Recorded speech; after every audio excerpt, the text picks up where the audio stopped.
Ladies and gentlemen, this is the Envoy of Kairos, back for the quick and simple speed paint. I wanted to do a little something for today, which happens to be Sonic the Hedgehog's 32nd anniversary. It's incredible to think that this bastard is a year older than I am and has actually been going for this long. But he's been a part of my life as long as I can remember. I think the first Sonic game I ever played was still the original back on the Genesis, and I kept it up from there. I played 2, I played 3 Knuckles, I played a little of CD when I was a kid, but I wasn't very good at it because that game is ridiculously difficult. And eventually I picked things back up with Sonic Adventure and Adventure 2. And I kinda never stopped from there.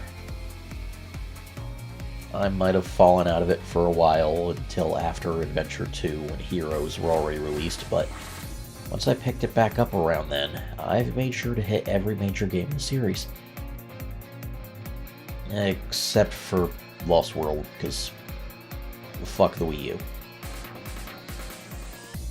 Regardless... Oh, and Forces.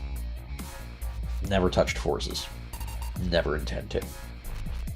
Still, the series is going incredible places again with the advent of Frontiers, and now we have Sonic Superstars coming, and Amy being added to Origins Plus.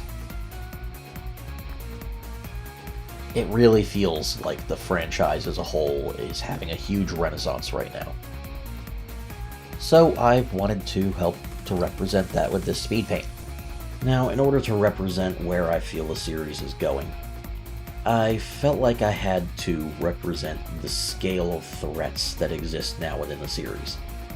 So, with the advent of Frontiers and everything revealed within it, I felt it was only necessary to make the villain of this piece a new incarnate and physical embodiment of the End.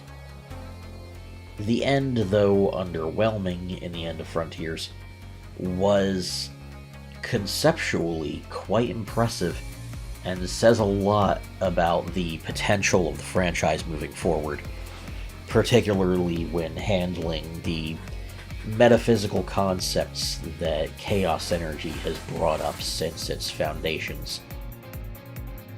So, I wanted to represent that with a version of the End closer to what I believe Mario was trying to achieve with the version of the fight he never got to make. He stated that the End looks different for everyone, and can incarnate powers that are long lost and defeated. So I wanted to represent a bit of all of Sonic's worst and most terrifying enemies, the ones that he couldn't beat on his own. So Solara's perfect Dark Gaia, a little bit of perfect Chaos, some Metal Overlord. Overall, I feel like maybe I could have done better, but I was on a bit of a time crunch for this piece. But I do like how the Solara's wings turned out. I just wish there was more of them visible in the final piece.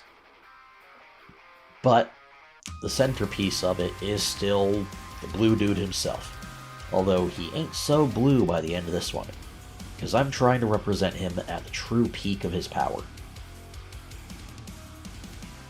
We already know that Morio Kishimoto is intending to try and bring back forms stronger than Super, particularly the likely return of the Hyper form, but only when absolutely necessary to use that scale of power, which is perfectly reasonable.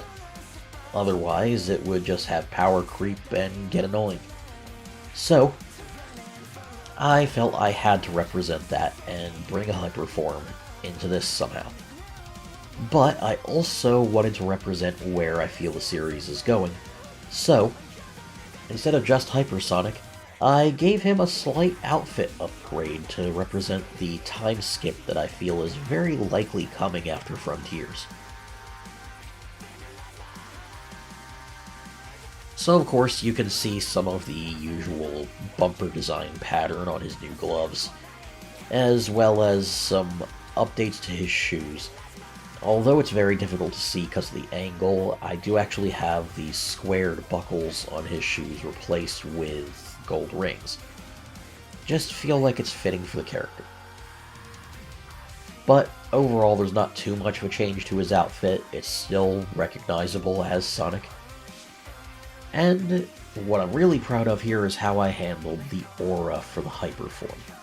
That took a bit of trial and error, but the end result is beautiful. And I feel like it's a good modern representation of the Hyperform colors, without having the issue of the flickering and flashing that we had with the original version.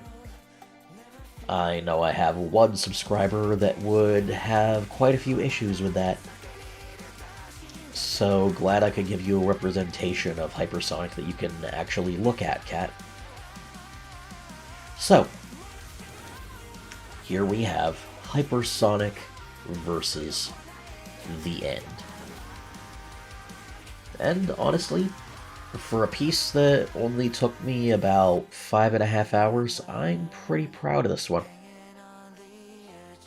If I took closer to 8 and had time to do multiple renditions of my sketch that I based Sonic on, I probably could have done something significantly better.